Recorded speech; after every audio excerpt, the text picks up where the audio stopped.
30 years ago, Hyundai was seen as a small-time Korean automaker that built inexpensive, unattractive, and not-so-reliable vehicles. People often joke that you could double a Hyundai's worth just by filling its gas tank.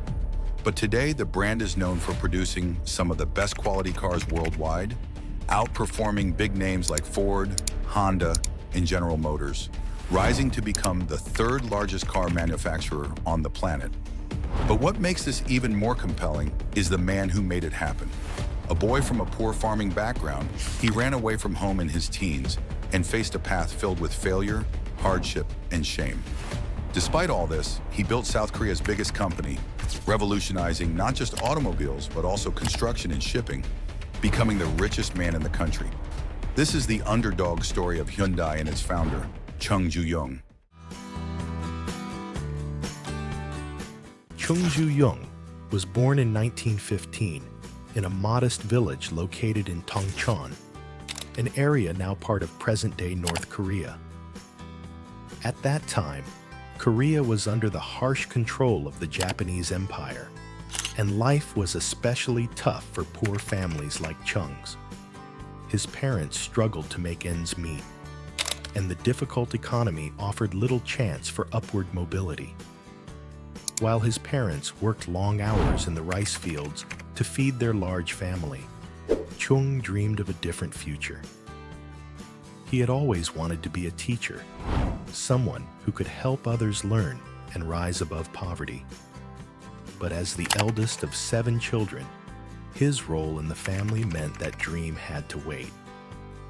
At just 14 years old, he dropped out of school and joined his father on the farm to help support the household.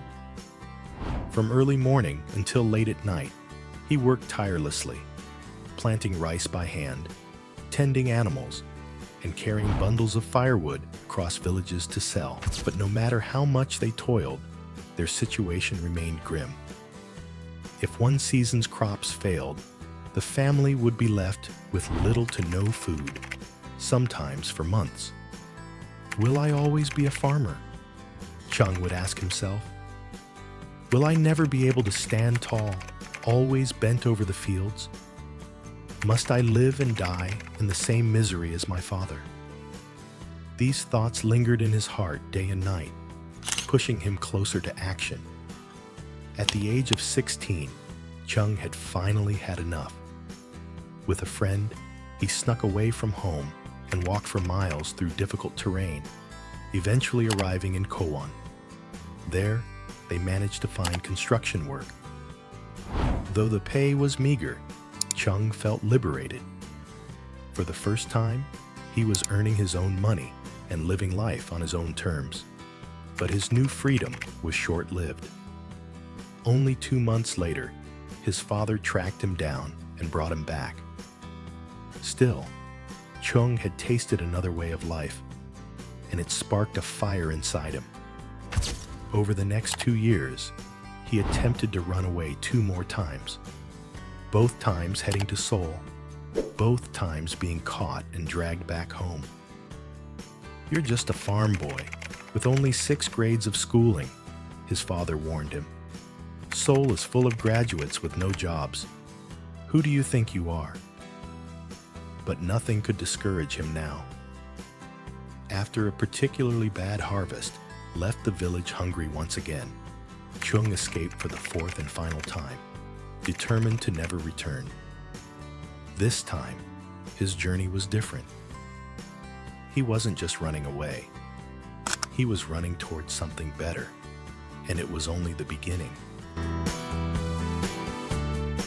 Once Chung settled in Seoul for good, he started taking on whatever work was available. He worked as a general laborer, did small construction jobs, and eventually took up a position as a handyman at a syrup production facility. But his first meaningful opportunity arrived the following year when he landed a job at the Bokkung rice store. His role was delivering rice using a bicycle. It wasn't glamorous, but compared to the hard labor on the farm, this job was a blessing.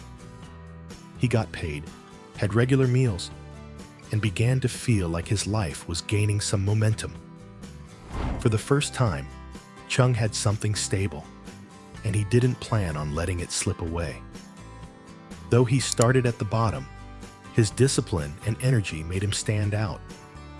In just half a year, he was promoted to store accountant, an important role that required trust and responsibility. The shop's owner noticed how dependable and diligent Chung was and treated him with increasing respect. Over the next couple of years, however, the owner's health deteriorated. Running the shop became harder, and eventually, he made the decision to pass the business on. Chung, being the most trusted employee, was offered the chance to take over. At just 22 years old, he purchased the shop. He wasted no time renaming it the Gyeonggil Rice Store and began attracting customers with significantly lower prices. His business acumen paid off. The store grew rapidly, and before long, it was considered one of the best rice vendors in the city.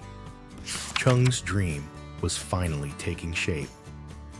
But that success was short-lived. In the late 1930s, the Japanese colonial government introduced strict rice rationing rules to redirect food supplies to Japan's military.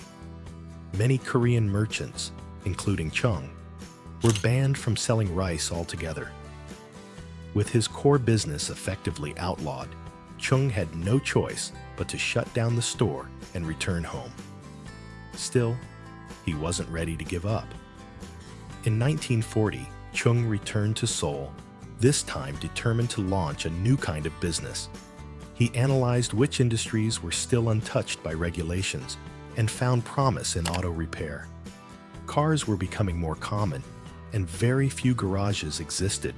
Most of them charged unfair prices and delivered poor service. Chung didn't know how to fix cars, but he understood business. He borrowed money from the bank and opened a garage called A-Do Service. He hired a skilled mechanic and focused on building customer trust by offering the most affordable repairs in town and treating each client with honesty and care. The results were quick. His garage began attracting a steady stream of clients.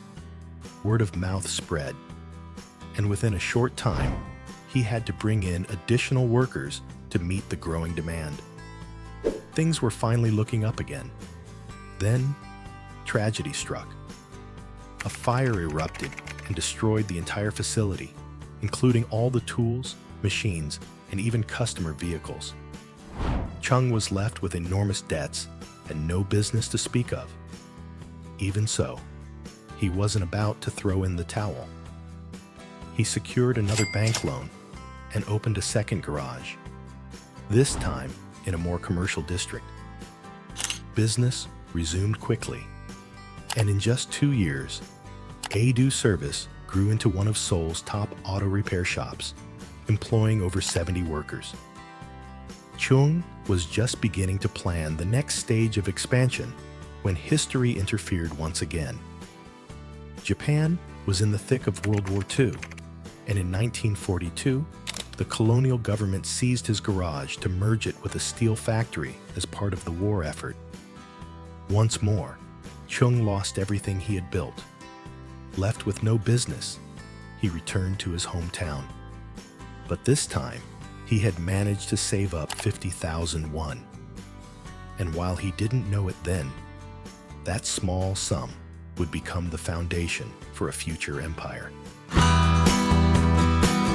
When the Second World War ended, Korea regained independence from Japan, lifting the heavy restrictions that had held back entrepreneurs like Chung.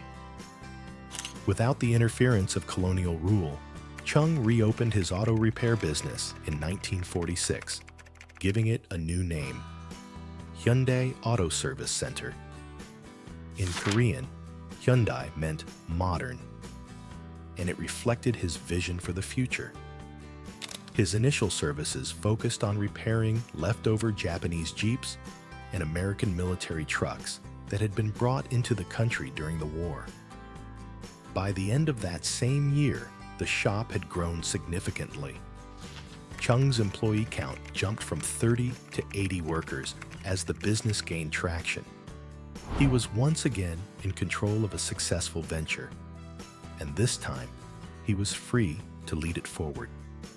With his siblings now living in newly established South Korea, he invited them to join him in the business.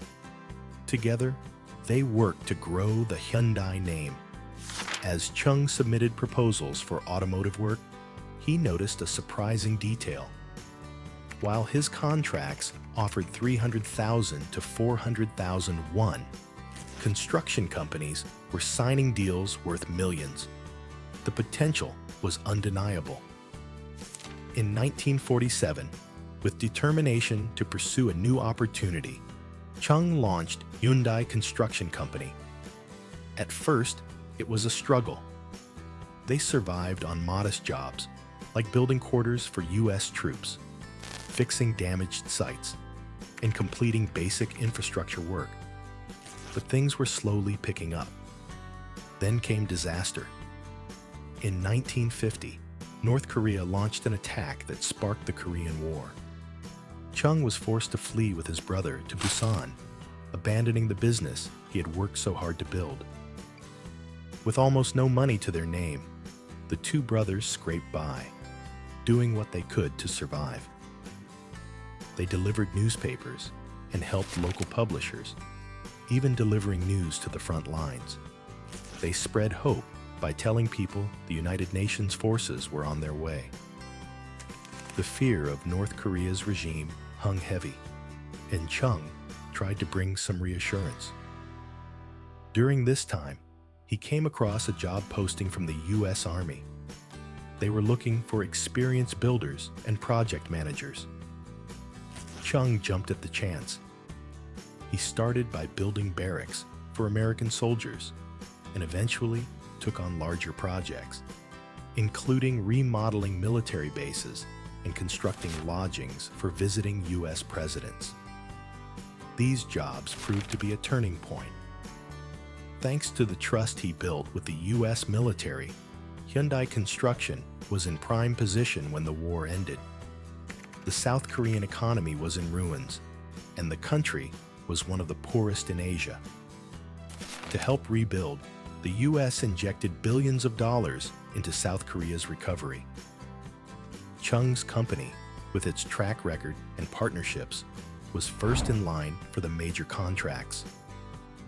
In 1953, Hyundai won the contract to restore the Goryeo Bridge, the nation's biggest project at the time.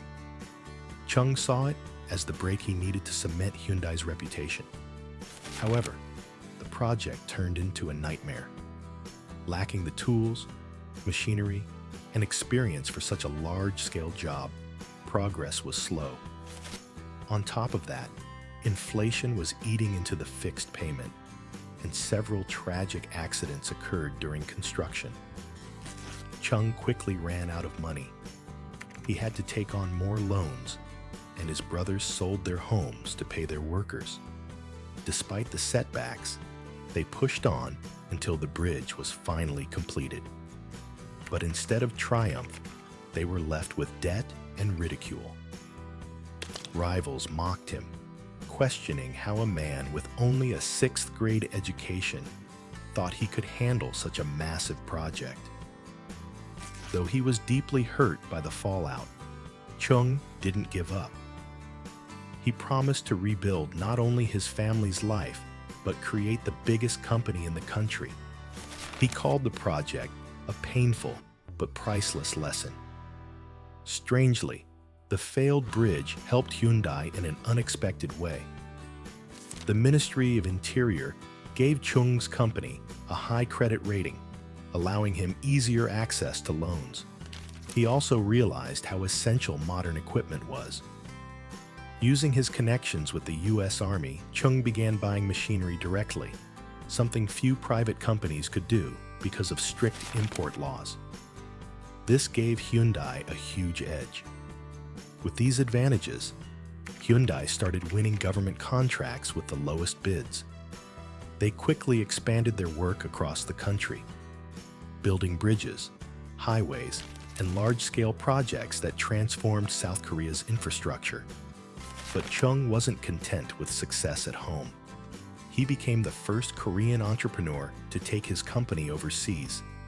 He competed against major global firms and won billion-dollar contracts like the Jubail Industrial Harbor in Saudi Arabia and a shipyard in Bahrain.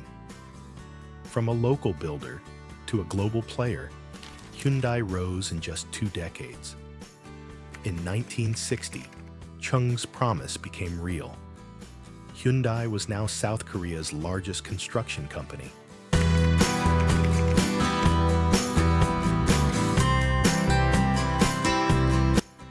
The government played a key role by supporting major family-owned businesses, or chaebols, with subsidies, loans, and favorable policies.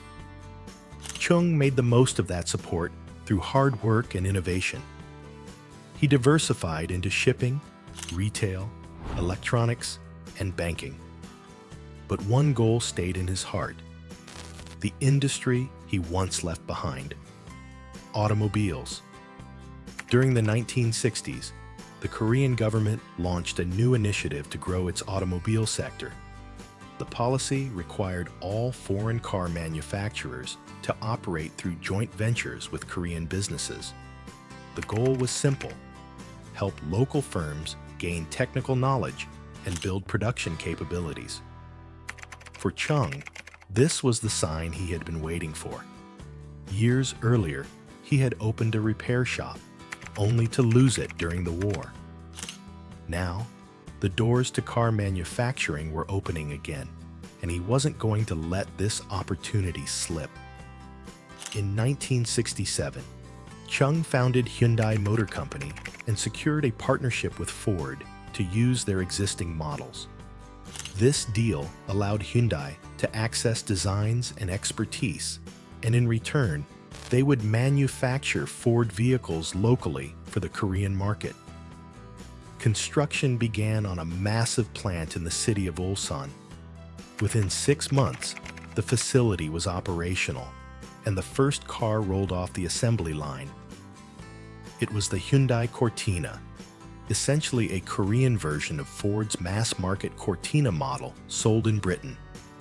At first, things seemed promising, but Korea's rough, underdeveloped roads were a poor match for the car's design. The Cortina, built for smooth pavement, quickly earned a bad reputation for poor performance on Korean terrain. Customers were disappointed, and payments on the vehicles stopped. Refund demands began to rise. To make things worse, in September 1969, Ulsan was hit by heavy flooding. 4 feet of water submerged the factory floor, ruining equipment and floating unfinished vehicles throughout the building. Rumors spread fast. People believed Hyundai was trying to resell water-damaged cars, and public trust in the brand plummeted. Sales dropped sharply, and the company faced a financial crisis. When friends and advisors suggested it might be time to close shop, Chung was unmoved. He famously said, "I'll never remove a Hyundai sign with my own hands. Even if business fails, I'll make it work. Once I start, I finish." With that conviction, Chung refused to quit. Production continued, and slowly the situation improved. As road conditions around the country got better, the Cortina started gaining more traction. People began buying again, and sales slowly rose. With renewed momentum, Hyundai and Ford began developing another model. The Ulsan plant expanded to meet demand, but cracks in the partnership soon started to show. Ford wasn't interested in letting Hyundai sell cars abroad. They insisted the deal was only for local distribution. Chung, however, had his sights set on the global market. He also noticed Ford's unwillingness to split profits fairly or share more advanced technologies. To him, it looked like Ford was positioning itself to dominate Korea while using Hyundai as cheap labor. Chung was not having it. In 1974, he ended the deal with Ford and made a bold move. Hyundai would develop its own car from the ground up, with no outside interference. This was an enormous gamble for a young company with limited experience. But Chung was determined to lead Korea's auto industry into a new era. He partnered with Japan's Mitsubishi for engines and axles and brought in a team of experienced European designers. Their goal was to create a compact, affordable, and durable car suited to Korean conditions. The result was the Hyundai Pony. Released at a competitive price of just $5,900, the Pony was rugged enough to handle Korea's roads and cheap enough for the average citizen. It took off immediately, becoming the country's first mass-produced vehicle and the most popular car in South Korea. The Pony was a game-changer. Within a short time, 4 out of every 10 cars sold in Korea were Hyundais. Chung and his team then prepared to introduce the vehicle to global markets. In Canada, the Pony found significant success, becoming the best-selling car in the country for a period. But breaking into the US market proved harder. The Pony couldn't meet American emissions standards and had to be withheld. Still, Chung wasn't discouraged. He knew that to play in the big leagues, Hyundai would need a vehicle tailored to US regulations. In 1985, they launched a new model, the Hyundai Excel. This time, Hyundai was ready. The Excel passed all US standards and hit the market at an unbeatable price of $4,995, nearly half the cost of an average new car. In its first year, Hyundai sold an astonishing 168,000 units in the US alone and over 1 million worldwide. Hyundai had arrived on the global stage, but it wasn't all smooth sailing. The Excel, while affordable, lacked reliability. Customers complained about frequent repairs, limited features, and poor build quality. The jokes came in fast. In America, people began saying Hyundai stood for "Hope you understand nothing's drivable and inexpensive." Sales dropped, and the brand's image took a hit. Once again, Chung faced a challenge. But instead of retreating, he doubled down. Hyundai began investing heavily in research, engineering, and design. They hired top global talent and developed their own engines and components to improve quality. Throughout the 1990s, they launched improved models like the Sonata, Accent, and Elantra. Though early versions struggled, sales began to rise as the quality gap narrowed. Then in 1998, Hyundai made a major move. They acquired Kia Motors, another struggling Korean automaker. The merger created a powerful joint operation, and together they poured resources into refining their vehicles. Their hard work paid off. In 2004, Hyundai tied with Honda as the second highest ranked brand in initial quality, trailing only Toyota. But public perception was still catching up. Many people still viewed Hyundai as the same old budget brand. To change this, they introduced one final strategy: a 10-year, 100,000-mile warranty for all US vehicles. That warranty proved Hyundai's confidence in their quality and reassured customers. Sales surged, and Hyundai cemented its place as one of the world's top car makers. After parting ways with Ford, Chung quickly made new alliances. He joined forces with Mitsubishi to access their engines and mechanical parts, while also assembling a skilled team of European designers to help build Hyundai's very first independently developed vehicle. The project's goal was ambitious: create a durable, low-cost car suited to Korea's rough roads. That vehicle would be known as the Hyundai Pony. Priced at just $5,900, the Pony met the everyday needs of Korean consumers.